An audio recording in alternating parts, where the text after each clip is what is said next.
ఏసన్న గారు వారు గుంటూరు ప్రాంతంలో సేవ చేయటం ప్రారంభించినప్పుడు తినటానికి తిండి లేక అప్పటికి 2-3 రోజులు బట్టి భోజనం లేదట. మధ్యాహ్నం బాగా ఆకలి అవుతుందట. ఏం చేయాలో అర్థం కావట్లా. అయ్యా సొలొమోనా, ఒక మొద్ద అన్నం పెట్టు అని అడగకూడదు. ఎందుకు? నీతిమంతుడు విశ్వాసం మూలంగా బ్రతకాలి. దేవుడు ఇస్తే తినాలి, ఇవ్వకపోతే ఇచ్చేదాకా స్తోత్రం స్తోత్రం స్తోత్రం స్తోత్రం అని అనుకుంటా ఉండాలి. నీతిమంతుడు ఆకలి కొనిన ఎవరితో చెప్పడో బైబిల్లో రాయబడి ఉంది. సేవకుడెప్పుడు యాజకుడే గాని యాచకుడు కాదు, భిక్షగాడు కాదు. ఆ ప్రతిష్టకు కట్టుబడి అలాగే ఉండిపోయాడు. కారణజన్ముడు.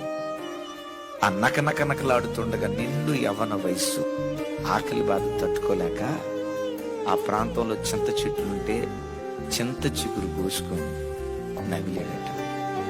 ఆ చింత చిగురుతో నవిలి కడుపు నింపుతుంటే ఆ తర్వాత సాయంత్రం మరుసటి రోజు ఎవరో ముద్ద అన్నం పెడితే తినటానికి అవకాశం లేదు. ఎందుకు?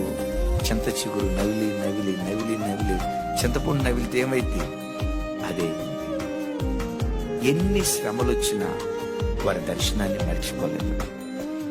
ఆ అపజయాల మధ్యలో, ఓటముల మధ్యలో, ప్రతికూల పరిస్థితుల మధ్యలో వాళ్ళలా ప్రభు కొరకు నిలవబడ్డారు. ఈరోజు వాళ్ళను గూర్చి ప్రజలు అంటారు,